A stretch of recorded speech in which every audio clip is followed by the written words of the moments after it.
Support for your public radio station comes from our members and from Monroe Community College, hosting their annual Scholars Day event featuring keynote speaker, journalist Amy Goodman, co-founder and host of the national news program Democracy Now!, noon on Wednesday, April 29th at MCC's Brighton Campus Theater.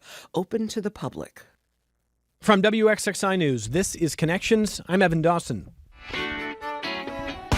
Our connection this hour was made on May 14th, 2022, when Major General Jami Shawley became the first female U.S. commanding general in Africa. And she has done a lot of work there that we're going to be talking about this hour. She stood up an integrated air defense system in response to the Houthis, which we'll talk about. She's a 1992 West Point graduate, flew helicopters in Korea, worked her way up the ladder. But just 3 years after that appointment to the leadership role in Africa, General Shawley was dismissed from her position by the Trump administration last year. Julian Paquette, writing for the Africa Report, said, quote, Trump is downgrading Africa in the latest White House shakeup. Major General Jami Shawley is out as Africa gets merged with the Middle East on the National Security Council, end quote. Now, for most Americans, this is opaque stuff. Most Americans might struggle to tell the difference between a brigadier general and a major general, or know how many stars are attached, or how many generals there are. And African policy in particular is not a regular feature in American media. But the war in Iran has reminded us how deeply connected we are and why these kinds of policy decisions matter. When General Shawley was dismissed, there were a number of reports about why. I mentioned some, and there was speculation as well. Some speculation that was she caught up in Secretary Hegseth's so-called DEI purge, targeting women or non-white generals. Others noted that General Shawley had visited Somaliland, and there had been a debate about whether the United States should formally recognize Somaliland as an independent state. Was there tension within the Trump administration about that? General Shawley is in Rochester today as a guest of the local chapter of the World Affairs Council. They have an event with her tonight, and if you want to learn more about what they do, their website is wacroc.org. They're open to new members, and I'm sure they would love to hear from you, and they're live streaming the event that's happening tonight. But first, we're glad to have General Jami Shawley on Connections. Thank you for making the time for us this hour. Thank you, Evan. I appreciate the opportunity to be here, and I really genuinely appreciate the opportunity to talk about Africa. We don't talk about it enough. We don't understand it enough. I think if we understood it more, we'd talk about it more. Yeah, there's a Rochesterian who became a diplomat before he became a novelist, Todd Moss, who's been on this program a number of times from the State Department, and he says the same thing. He said, boy, it just doesn't get the coverage. So we're going to talk a lot about that. And I also want to say to listeners and really to General Shawley, we're going to have some questions that listeners have already submitted about the general's feelings on current leadership, in Secretary Hegseth and more. She'll answer what she wants to answer, and none of these questions are meant to be sort of salacious. I think people are just wondering about current leadership. So we'll work on all of that. But let me just kind of back up a little bit here. You were the first female U.S. commanding general appointed in Africa. Was that a post that you sort of had envisioned in your career? When did that kind of come into focus for you? Honestly, I never envisioned myself as a general officer to begin with. So to say that I had envisioned that for myself would be more than a stretch. But as a general officer, I was a one-star commander. I had the great good fortune to move from a command position to another command position and the opportunity to apply for a third command position back-to-back, no staff assignments in between, which was the Africa assignment. It made such good sense at the moment. I had worked in Africa policy. I had worked in Africa operations. It was a very natural fit for me. I saw myself there in progression. It had nothing to do with being the first woman to do anything, but more the culmination of all of my Africa policy and security experience. And you were based in Djibouti, in the Horn of Africa. We were talking before the program, not far from Yemen, not far from a lot of conflict, right? That's right. And so we'll talk about your responsibilities there. But I think when listeners hear, well, she stood up an integrated air defense system in response to the Houthis, and they think, well, this is a major general. All of your work is sort of militarily focused. But we're also going to talk about investment of the United States in Africa. So I think there's a lot of overlapping layers. Can you describe in general, what the role of your work in command as a major general was in Africa? Yeah, so I was the commanding general of an organization called the Combined Joint Task Force. Those words mean things. They mean they're multinational. There are UK partners inside of that task force, all of the services, Air Force, Navy, Coast Guard, interagency. Horn of Africa. So it spanned operations across the Horn of Africa, slightly misnamed because it also spanned operations across the continent. One of the primary roles of that organization from a military standpoint is a response force for things like the collapse of Khartoum, which was also under my watch when we evacuated U.S. diplomats and U.S. government, U.S. personnel, and then non-combatants out of Sudan. So that's one of the primary roles, is to be the backstop for a crisis anywhere in Africa. That response force role came out of the Benghazi attacks. And so we have those forces positioned all around the globe. Mine was for the continent of Africa. But the other elements, there's the Somali conflict, so enabling the U.S. support to stabilization and security. It also supports the counterterrorism efforts all across Africa, not just in the Horn of Africa. Competition with China. China's only overseas military base is their Navy base, a couple of miles from the U.S. base in Djibouti. And so competition for the space there is not military competition only, but also competition for influence, competition for the investments, the protection of U.S. investments. And we see that rising more and more in the rare earths, the elements, minerals, access to those things that will give us superiority and security. We obviously know there's a lot of focus on hard power, and we're seeing it right now in Iran. But in soft power, there's been a lot of talk about the disinvestment in USAID. What did you see in Africa with those decisions? USAID was a prominent and cash-forward organization. And so they got play in the programs, in the communities where they operated.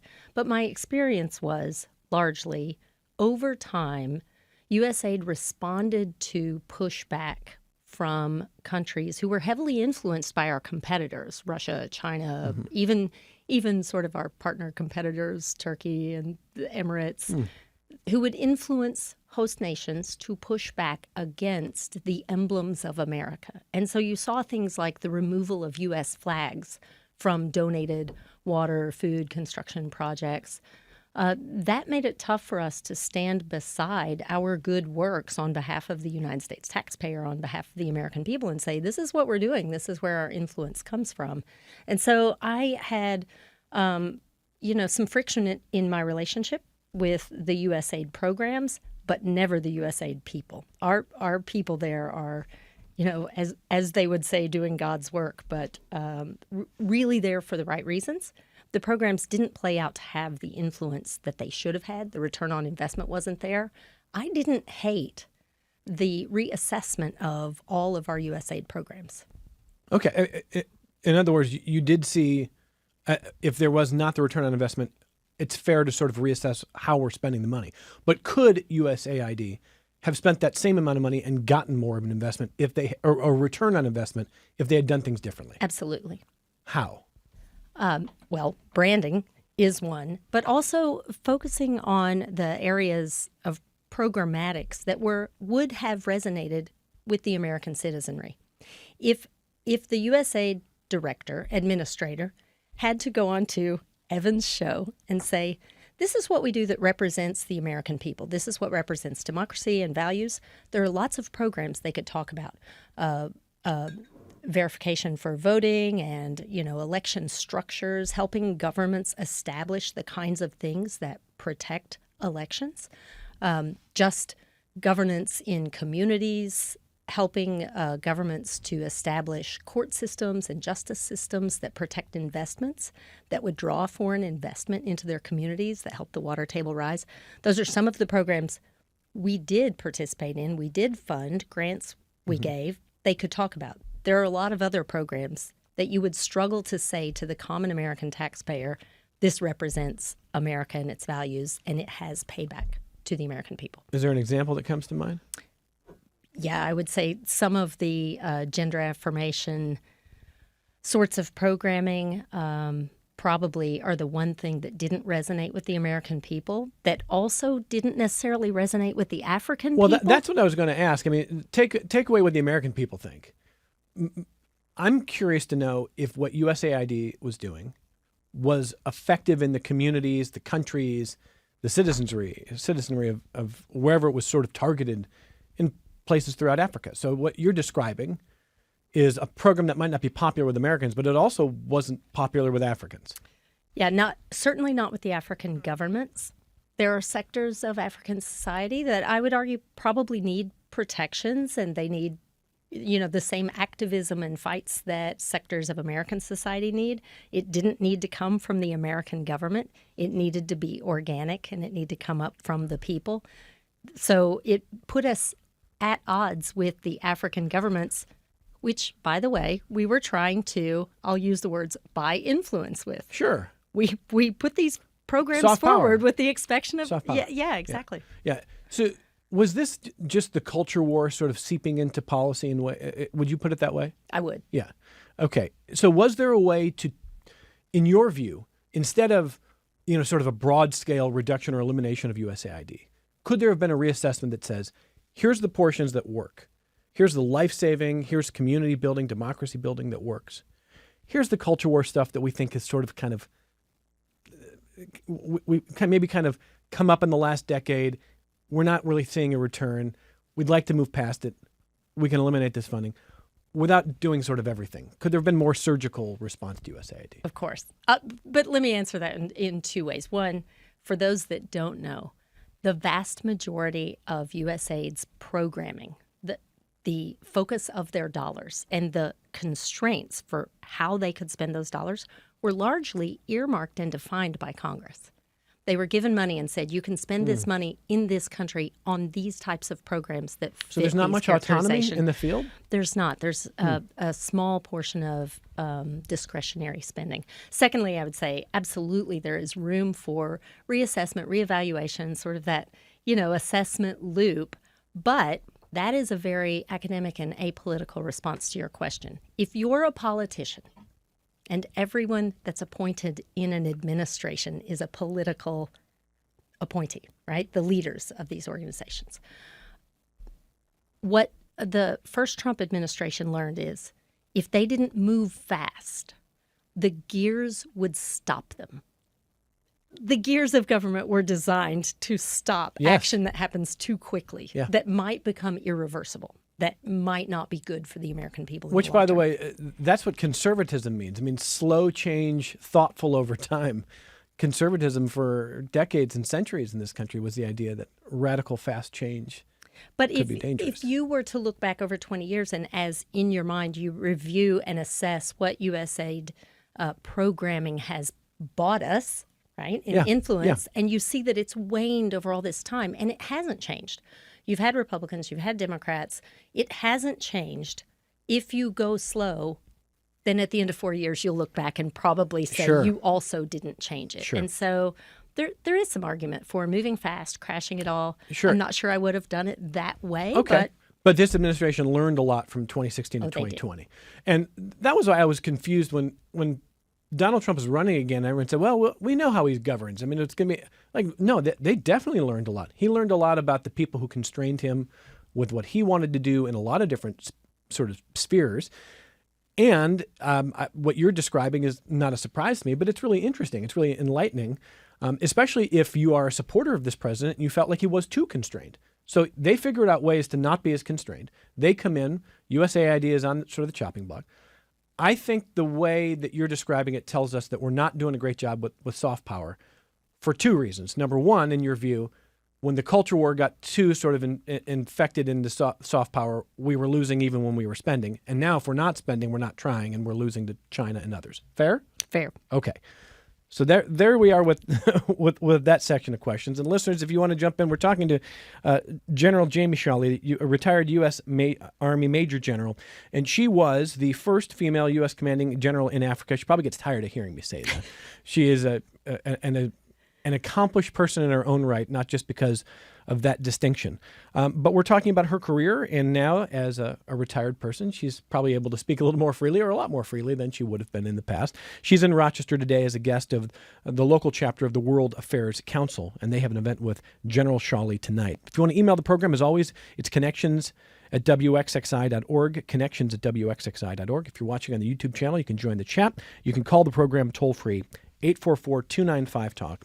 It's 844-295-8255, 263-WXXI if you call from Rochester, 263-9994. So I think, Ross, we got your question in there. He had emailed this morning, asked the general if the cuts to USAID had an effect on our relationships in Africa. We've covered that.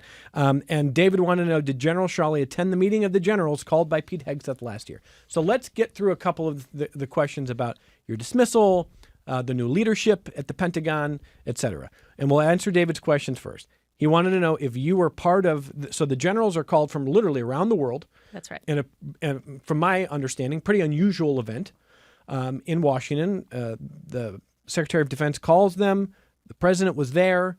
They're in the audience, and he kind of goes on, sort of a Hegseth-style rant about we're going to be tougher. Generals aren't going to be fat. They're going to be trained up. They're going to like New York Yankee style, no facial hair, all that stuff. And General Shawley by that point was not in the audience. That was September of last year. That's right. Your departure officially happened in June, or how did that go?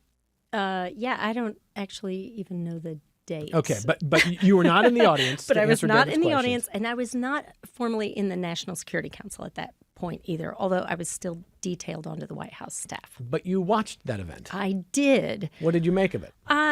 It's a lot of showmanship, and as you watch it, you ask yourself who he's really talking to. At which points, which parts of that well-scripted, well-managed, well-rehearsed presentation, which of those were aimed at the audience sitting in front of him, and which of those were aimed at the American public, and which of those were for his boss, for the president to hear him say them out loud, like, watch me do this. I'm serious about what you want. And so that's largely what I was doing as I was watching, in addition to texting some of my very close general officer friends who were also in the audience, texting about who was falling asleep, who was squirming in their seat, visibly uncomfortable, and who was imminently comfortable and not uncomfortable. And that also told you some things about we were also speculating about who might be sitting in the front row 4 months later, somewhat based on their response. The response to what the Secretary of Defense was saying. Sure. Interesting. Sure, yeah. To me, in sort of the lay public, it looked kind of cartoonishly performative. I don't know how you would describe it. Yeah, there was nothing said there that sometimes it's very eye-roll worthy when he says, we're all going to be fit. And we look around, like, I'm pretty fit. In fact, I'm 55. I am both stronger and faster than I was when I was 25. So when he talks about the fat generals and people say, oh, the fat generals, I'm like, I'm one of the fat generals. I was one of the 2 stars on the rolls at the time that he was saying that. Sure, there's people of varying, sizes. And if you see a general officer today, a year ago, and you think, boy, they look a little heavy, probably they've had 2 knee replacements, a shoulder replacement, 3 discs out of alignment, and And maybe a lifetime of injuries or chronic pain because of service. Yeah, and yet they have more experience in more theaters of combat, in more spectrums of combat, right? In the trenches, as a battalion commander, as a division commander, in policy, than anyone else in America. So to cast them off because you don't like the circumference of their waist right now is a little absurd. So there's sort of this eye roll. And at the same time, we all recognize how much it matters. And probably outside of the military, this doesn't land exactly right, but in the military, it matters to look the part. Every one of the thousands of soldiers under my command should look at me and say, yeah, I bet she runs fast, smoking fast 2 mile, and I bet she can shoot a weapon, and I bet she can fly a helicopter, and I bet she can carry her own pack. So it does matter. The appearance matters. But you can be, sort of by the statistics, overweight and still look professional. And I mean, the president of the United States is probably clinically obese, but he looks good in a suit. I mean, like, he looks like a presidential in a suit to me. I was a little confused by that portion of it. Yeah. But were there were there generals in the audience going like, yeah? Like, were there some of your colleagues who loved it? Yes. Were there a lot of your colleagues who loved it, you think? More than I was happy with. Interesting. 50-50, you think? No. No. Probably 10% were really happy that he's saying this out loud in this way. And 90% were like, what are we doing? Yeah, there's probably 50% who were going, we're already doing this. Like we're, we did a years-long study and now we're implementing it and he's just saying it. But an observation, again, that I have is it's one thing to have an event like that with the generals. And there's, 100, 150 major generals, of which you were. I don't know how many brigadier generals and lieutenant generals. I mean, but there's... It's a pyramid. Yeah, right? It's a really steep pyramid. It is. the 3 and 4 stars get really small. Yeah, smaller numbers. But you were one of only roughly 100 major generals in the world, though, so serving the United States around the world. So it's one thing to have the generals, and the generals are not going to applaud, even when the president or the secretary of defense gives a line that they think is an applause line. Right. Like when the Secretary of Defense says, we're not doing things the old way. We're not going to apologize for breaking things. And then it's like silence. It's like, well, that is a disciplined group of generals. That's right. My observation is this president, and probably the Secretary of Defense, but the president especially, will hold events with active service members who are not in the officer class. And I'm sure they've been probably talked to about conduct, but it's hard when the president of the United States is there and he's whooping you up, and then he's going to take a shot at the previous president, and he's going to make fun of this politician, and he's going to call Elizabeth Warren Pocahontas, and you're going to laugh. What does that do to the image of the American military, which means to be above or away from that? Yeah.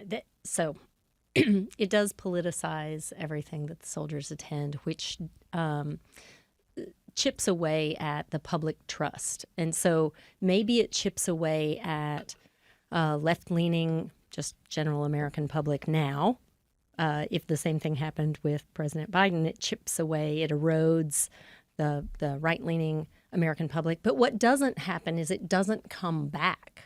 Where you've chipped away at American public trust in the institution of the military, if you then come into a Democrat administration, they don't come back and say, oh, well, now I trust the military because the president has changed.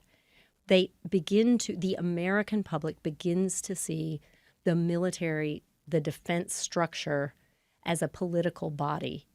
And so the trust goes the way of what our Congress is the least trusted institution in America, I think. Is that still true? Oh, so, Congress? Yeah. Oh, yeah. I mean, they're about as popular as gout. But it's because they're political. It's absolutely, I can't trust any congressman except for mine, and mine is the best congressman. Isn't that I'll interesting? re-elect him 100% of the time, right? So yeah, incumbents win like 92% of the time, but like 80% of America hates Congress. Yeah. No, it's an interesting. But I'll tell you, there are political appointees that are really good at whipping soldiers, Marines, and airmen into a rallying frenzy without diving into politics. And generally the service secretaries are good at that. Secretary Driscoll, Secretary McCarthy, like all of the previous service secretaries generally will go out and have these non-political but frenzying warrior ethos, back to the basics, fundamentals, best fighting force in the world. That resonates. You don't have to disparage any administration to fire us up. Yeah, and this is probably the question that's way farther afield, but I'll ask anyway, and you can answer if you want. Okay. My best guess as to why this president sort of is able to get that kind of reaction, even though he is sort of was notoriously avoiding military service, it really said awful things about Senator McCain, has apparently, according to General John Kelly, said some pretty terrible things about service members in general. The reason he probably gets away with that and is still popular among the rank and file, my best guess is there is a sense in the rank and file that the culture wars went too far, that they permeated certain parts of service, and that he's able to sort of capitalize on that. Do you agree with that? I do agree with that. I think if you examine history, you will find that the United States Army has always been a experimental ground, forward-leaning in social projects. Okay. The first U.S. government institution across the entire United States government to integrate races was the United States Army, to do away with segregated units. And it worked. There were all these policies and rules, and lots of people at the time didn't like it because it was change, and change is hard, but very quickly got over it. When someone's there that's, between you and life and death, and this is the person you have to count on, you actually don't care if they are white or black or brown. You actually don't care if they're a man or a woman or homosexual or heterosexual. Yeah. You actually just care that they're a good marksman, that they can carry their weight. Competence. So yeah, the social experiments, from my own experience, over the last several years, because we had been in combat operations for 20 years, and in large part the United States public had kind of forgotten that, other than the thank you for your service, they were not a part of the combat actions in Iraq, Syria, Afghanistan, ongoing. Right. But we were all still in it. I didn't need someone to talk to me about transgender, how to treat a transgender soldier that I worked with. I didn't need to tell my soldiers how to work with them. But I didn't need all those rules, but they were imposed on us because the government wanted to push an agenda. I think I don't oppose the agenda. It was an unnecessary imposition. And I think that's what we pushed back on. Because the Army has always been leading in this way, it didn't need to be brought into politics and told what to do. That's right. Okay. Last couple questions on this, and then what we'll do after our only break of the hour is I really want to talk about not only the work that you think should be done in Africa going forward, but I am curious to know, in general, if you were surprised by the decision to go to war in Iran, and that's a region that you know well, and we'll talk more about that coming up here. To the speculation that you were dismissed because you're a woman, you don't buy that, do you? Absolutely not. You're certain that's not the case? I am certain that is not the case. Okay. Do you think any female officers have been dismissed? Loads of them. Can I jump? Yes. There are women who've been dismissed because they're women? Yes. By this Yes. Secretary of Defense, but not you. I was not. Okay, No. You're not in that group. I'm not in that group. But that has happened. Absolutely. Have people been dismissed because they are not white? Probably. Okay. So we'll talk about your case in a moment, why you don't think your gender is the reason you were dismissed. How are you certain that this Secretary of Defense has targeted people because of their gender or other characteristics? There are women officers that I know, 3- and 4-star women, who are arguably the most accomplished and competent in the field, that were selected for their positions because they were categorically the best candidate for the position, who were immediately and summarily dismissed without response from the Secretary's office as to why. So the silence really tells you they can't even come up with a lame excuse that would be palatable or acceptable even to the most frenzied, cultish followers. The silence tells you there is no reason other than the dismissal of women. And it went through a punch list. I also say that because while there is rumor of lists, I can tell you there were lists between the election and the inauguration. There are lists of people who were on what you may call a hit list, a short list of these will be removed. They're going to be out. Some because of an affiliation with General Milley, some because of, you could say, their social media presence, but their social media presence was never a problem. It was an aha. I found a way where we can pin some previous Facebook posts to them, and we can use that as the reason. And so they were dismissed. Yeah. Has that hurt this country? Absolutely. Yeah. It's made us a weaker, less rich leadership force. I think you can't have a genuine conversation about problem solving without every single party to the conversation agreeing that when you have more perspectives looking at the problem, you have a more holistic solution. Wars, combat, military action are one potential solution to what must be a very hard problem, or you shouldn't be killing people. And so if you remove the diversity of thought and experience, and this is not a DEI problem, this is really how do you look at the most facets and elements of a problem to get the best solution when you remove these highly competent, highly experienced, highly capable members of the body, the 4 stars that are the body that directly advise the president and the secretary as to potential solutions and where the military fits in that solution set, then you have made yourself less capable of giving the right solution. I know that you're familiar with what Secretary Hegseth said about women in combat before he was brought into this administration. And I know that the women in leadership also know that. Was that a topic of communication among the women officers? Did you try to ignore that? Did you hope that the secretary had perhaps evolved on that? What did you think? Yeah, every version of what you just said, we did. Sometimes we would talk about it in private, only in person, not on a phone, not on email. So you couldn't not be in recorded? text. Nothing on the record? That's correct. Absolutely right. So they couldn't use it against you? Keep your head down. Wow. One of the things we talked about, certainly at the senior level, is how do we help to protect and reassure our younger soldiers and our officers? Should we be reassuring them, or should we be telling them to find another path? Like, know what you're getting into if you decide to stay. What are your prospects for promotion? So how much are we unvarnished and honest with them, and how much are we protective of them? The women who are moving up through the ranks. Right. And as a 2-star general, I mean, as I think everyone that's ever held a very senior role, you say, well, when do I speak up? If I speak up too soon and I get fired and cast out, I've lost my voice and I've lost my power to protect and to steer the ship and to give good advice when good advice is needed. And at some point, you have to speak up. So those were a lot of the conversations. And you've already made the point that you think this country's been hurt by the dismissal of women from leadership positions who are very capable.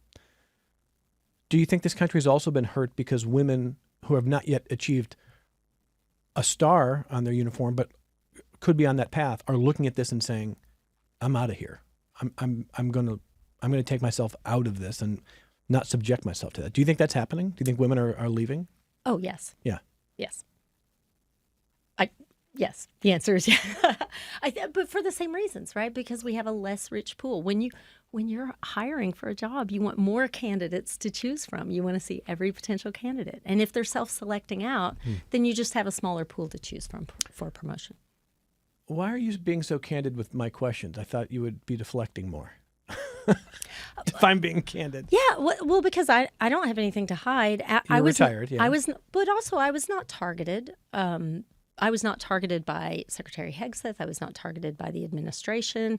I was not put in a position in the National Security Council where my morals were compromised. NSA Mike Waltz at the time was, I think, quite generous in making sure that I had opportunity to voice my unvarnished opinion, but kept me out of rooms where there was a purely political discussion that he knew my voice both wouldn't have an influence in and that I probably shouldn't be in the room. So my personal experience is one that I can speak very honestly about.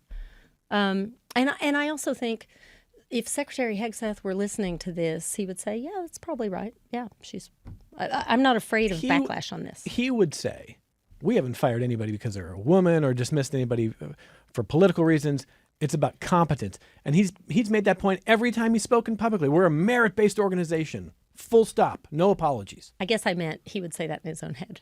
He would never say that out loud. Yeah, okay. There's a difference. But he's a politician. Politicians everywhere at every level, mayoral candidates say things that are inflammatory and propaganda to get elected. My perspective on him saying what he said about women in combat before he was in this role was I at least appreciated that he was honest about it. Yeah. That we could evaluate what he thinks. Yeah. I was surprised that wasn't disqualifying. Yes. But I appreciated him telling us what he thought about women in combat. Yeah. So the fact I'm not saying I endorse his ideas. I'm saying I like to know what people really think. No, I agree. And I agree with you that it is probably his true thoughts. I mean, he would look at me and say, there's plenty of great pilots out there that are men. We didn't need to have a woman in the cockpit. She could have been doing other things in America other than going to lead our forces in Africa. Yeah. He has. Yeah. And, arguably across the forces, listen, the Army, it's a 1 million person Army, right? The cross section of America, really, really smart, really ambitious, really lazy, really and the whole You got spectrum. it all. And you need it all. You need everybody in there. So arguably, 95% of billets, that we have exceptionally wildly talented men everywhere in America. Look at World War I, right? There are lots. You could fill it, but I think you'd be challenged to fill everything with only volunteer men today. This is an extraordinary conversation. I cannot believe it's 12:42. We have to take the only very short break, and we're going to come back. Africa. And we're going to talk about Africa. I want to talk about Somaliland. I want to talk about Yemen, and the work that retired U.S. Army Major General Jami Shawley has done in the Horn of Africa. She was in that position until about June of last year, and she's retired now. She's in Rochester as a guest of the World Affairs Council's local chapter. We'll come right back on Connections. Support for your public radio station comes from our members and from Mary Cariola Center, supporting residents to become active members of the community, from developing life skills to gaining independence. Mary Cariola Center, transforming lives of people with disabilities. More online at marycariola.org. This is Connections. I'm Evan Dawson. General Jami Shawley is with us, retired U.S. Army Major General, and we're talking about the work that General Shawley did in a leadership position in the Horn of Africa. And you've said that you don't believe, even though you believe that there are women in leadership positions dismissed because they are women, you're not one of them. The reporting last year indicated that there was a dispute in the administration about Somaliland. I want to start there. Most Americans are familiar with Somalia. Somaliland, not so much. So can you give us a little distinctions there, and then let's talk about what happened. Yeah, sure. Somalia is a federated country. Yeah. There are states. So Somaliland is the northwesternmost state of Somalia. Then there's Puntland State, and there's Central Somalia, and there's Jubaland and Southwest. So all of these states. When the federal government in the 90s in Somalia and Mogadishu collapsed entirely, some people will remember Black Hawk Down is probably the touch point. But when the federal government collapsed, Somaliland is quite far from Mogadishu. In fact, the coastline of the country of Somalia is the distance from Maine to Miami. So this far from Mogadishu is this country, which faces the Red Sea and is largely stable and secure and has a state government that stayed intact. And so they have operated as an intact state all these years and sought their own independence because they have never recognized the federal government collapsed. They're no longer a part of a federalized entity, and they want their independence so they can run their own economy. And they've been running democratic elections? They have. Successfully? Successfully. Okay, so this is a state within Somalia that's doing pretty well when Somalia is not doing well. Correct. And there's, am I wrong in saying that, does Israel recognize Somaliland? Israel is the first and only country to have recognized So them Israel recently. recognizes Somaliland as an independent state, but nobody else does. Correct. Do you think we should? No. You don't? Not at this time. Okay, because some of the reporting I saw said, well, General Shawley wants to recognize Somaliland. The Trump administration does not. There was that tension. So that's not the source of your dismissal, you don't think? Completely false. And what that stems from, when I was the commanding general of the task force, and can I jump in here to take this moment to say, everyone likes to introduce me as the first woman commanding general of that task force. While that is true, that is largely irrelevant. What's more important is, in 21 years now, going on 22 years of the existence of that task force and that base, I am the only commanding general to have stayed there for more than a one-year assignment. I was there for 2 years, which made all the difference in the world. We talk about soft power. The difference in the deep personal relationships I made with heads of military, heads of security, heads of state was it still resonates to this day and largely led to my position as Africa Policy Director in the White House. Okay. And so would you have stayed, by the way? I would have. You would have. I would have stayed. So why were you out? So, all right, let me tell you this story. Yeah. This is really important. When NSA Waltz was dismissed, that was a Friday afternoon. Everyone thought it was because of Signalgate. That's not the single reason. So there was a lot of sort of friction in there in his philosophy on the National Security Council. Friday afternoon, he's dismissed. Secretary Rubio is then triple, quadruple, quintuple hatted as the acting national security advisor. Monday morning, all senior directors always had a morning meeting with the NSA. We go in as usual Monday morning. NSA Rubio is there and he says, hey, you already know there's going to be some organizational changes here. What that will look like to a lot of you is it will be reduced. It's not simply a hatchet job reduction of the NSC. It is a reorganization. The existence of the National Security Council was designed to support the decision-making processes of the President of the United States. We have now such a vast globe and prominence on the globe, and the government is so large, the President cannot, he has also domestic policy and other responsibilities. The purpose of the NSC is to help inform his decision-making on national security issues. This body, as currently structured and organized, does not serve this president's decision-making process. He has different advisory bodies. Mm-hmm. He doesn't need lackeys from all across the government to inform him about which things he should and should not be making decisions about.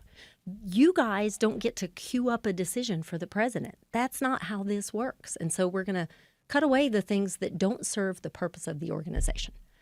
So lots of your people will go away. In fact, before you leave this room, they will have already been notified and their badges will have been taken and their accounts cut off. So when you get back to your office, your offices will be. And you were one of them? And he said, we're merging some of these offices. They're too large. They don't need to be this large. The second reason, which I think is very important for people to understand, is that this president has selected these cabinet members, these secretaries of departments and leaders of agencies, because he trusts them and he talks with them directly. He gives them instructions. He tells the Secretary of Defense, you are going to do this thing. You are given statutory authorities. You're given resources. You have military. You have budgets. You have all these things. Go do the things I want you to do. That secretary tells his department how to do those things. If someone within the Department of Defense, let's say under the Assistant Secretary of Defense for African Affairs, picks up the phone and calls two-star Major General Jami Shawley at the National Security Council and says, hey, I've just been told by the Undersecretary that we're going to go in this direction. Let's say my initial reaction is, wait, you're doing what? Why would you do that? And have you talked to the agency about this? I have in that moment potentially undermined the Secretary of Defense by planting a seed of doubt in that staff person's mind about whether they're doing the right thing. It is not the National Security Council's job to undermine secretaries. So to some extent, some people had to go away if you were not a political appointee. So I was not a political appointee. So whoever was in your position was going to be out. Man, woman, otherwise, whatever. Unless they were very diminished. So two of my deputy directors that were in the Africa policy, they just got merged in. They're fine. They do staffing. Okay, so that's the story there. That's the story. Now, well, you weren't on the Signalgate. You weren't on that Signal chat, were you? It's not on the chat. Okay. No. Just briefly, what did you make of Jeffrey Goldberg from The Atlantic gets on the chat there and everything gets leaked out? Listen, man, it's America. Was that incompetent? Yeah. Listen, I have tremendous respect for Mike Waltz. But also, someone else is building his chat group. Someone grabs your phone. You give your phone to everyone. Sure. Someone throws a number in. You don't, Signal, it's batched. You don't see the names. It's sloppy. So, and it's kind of dumb. But it doesn't matter who's on the Signal chat if you're not putting classified information. Well, there you go. On the Signal chat. There you go. And who was doing that? Yes. Okay. Because I would think, lesser service members, if they did the same thing, they'd be gone. And they have been. Yeah. Oh, we prosecute this all the time. But there wasn't necessarily accountability at the top. Nope. No. Okay, now, Africa. that was over Yemen. Right. When you Yes. had to stand up, you called it an integrated air defense system Yeah. to respond to the Houthis. Yeah. How powerful are the Houthis today? It's sort of this potential energy and kinetic energy sort of problem. We have taken the kinetic energy out of the Houthis. If they raise their head up and fire a shot, we will shoot back and we will destroy that one missile firing system that they use on that moment in that day. But largely, they have retained capability, technology, and continue to further advance their ability to manufacture one-way drones, right? And that's the biggest global security threat and problem is this evolution, the garage industry. But we are seeing that in Ukraine and Iran in ways that kind of blow the minds of people who did not know warfare was going to go this quickly. Evan, if we talked about Africa more, you would have said we see that in Ukraine and Iran and Sudan. Because the Sudan war is playing out as a drone war now, drones. and nobody's paying attention because nobody's talking about Africa. What can be done in Sudan? Well, it is kind of burning to the ground, as we say, right? Yeah, it's Sudan on fire. just tragedy. And what do you do to put out a fire? You remove the fuel. So there is some compellence, influence that the U.S. probably should exert on the people that are fueling those armies. The Emirates are contributing. And of course, the Emirates can be our best friends on many fronts and competitors on other fronts, and probably doing things that aren't in our best interest in others, like Sudan. Probably the Emirates would say the United States doesn't always act in their interests, like starting a war in Iran without telling them first. Sure. Maybe. Yeah. So every sovereign government gets to act in their own best interest. The Emirates have an interest in keeping conflict with the Islamists down on the African continent and out of their country. We need to disincentivize that. We need to compel our partners and allies to remove the fuel from the conflict before it can come to any meaningful negotiated settlement. Okay. And to the lesson about drones that you have learned in your work in the Horn of Africa, is that the future? Does that empower states that are never going to have nuclear weapons? Yes. Are they now empowered in ways that they couldn't have been before? And if so, what do we do about that? Boy, that's one that, the toothpaste is out of the tube a bit. It's and with the onset of AI, the combination of any unmanned weapon system and the convergence with AI enabling makes it a very dangerous world. And it's not just, it's state on state, it's terrorist actions, it's criminal activity, the cartels. It has become overnight an incredibly dangerous world. Were you surprised that we decided to join Israel in the Iran war? I was not surprised that we would align with Iran in actions, align with Israel. Sorry. Align with Israel in actions against Iran. I was surprised that we went into a full-on initiation of an active war with Iran because for years and years and years, we have played this option out, tabletop exercises, war games. And we always come to the hard problem of, okay, and then what? And we have always come back to, as I said, examining the problem holistically usually brings you to different solutions, not always the hammer. The hammer leaves, shattered pieces that then have to be reassembled in some way. And we had never really come up with the right solution for how we reassemble it. And so there were other tools we've always used. I was surprised at the moment we did this. What can Americans do to better educate themselves about affairs in Africa a continent that doesn't get the coverage the others do? Yeah, reading, America has an aversion to a paywall. Oh, boy. True. We only want our news and information to be free. Oh, yeah. We have an entitlement to information. You're preaching to the choir now, General. Unfortunately, the free information is never free. It's subsidized by biased interests. And so the feed is not for Africa. And for real journalists and real researchers and policymakers working in the Africa space, it's hard and it's expensive to travel there, to work there. And so there's usually a paywall. And so I would argue that going out to, I hate to say it, services you have to pay for. The Economist generally has a good line on Africa, I think, foreign policy, if you're that kind of a nerd. But if you like the Jean Afrique, I mean, listen, Julian Paquette did not get it right almost ever when he wrote about me or Troy Fitzgerald. Look, as a journalist in Rochester, I'm not as familiar with Julian's work there, so. But he's writing about it. He's writing from his perspective, and he's on the ground and he knows the people. And once you read about someone and then you start to go, oh, well, let me Google search this guy and what's Nigeria really doing? We haven't talked about Nigeria.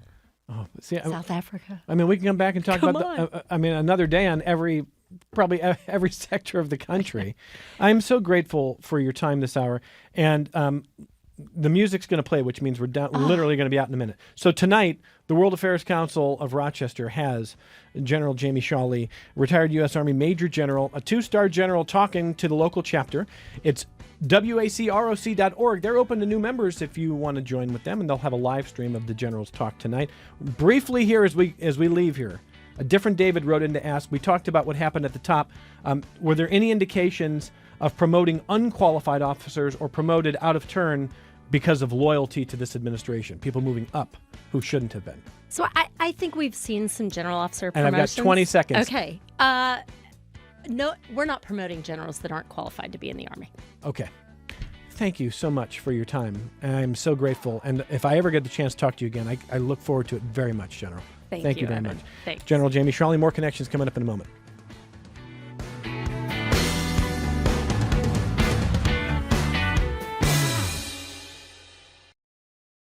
This program is a production of WXXI Public Radio. The views expressed do not necessarily represent those of this station, its staff, management, or underwriters. The broadcast is meant for the private use of our audience. Any rebroadcast or use in another medium without expressed written consent of WXXI is strictly prohibited. Connections with Evan Dawson is available as a podcast. Just click on the Connections link at WXXInews.org.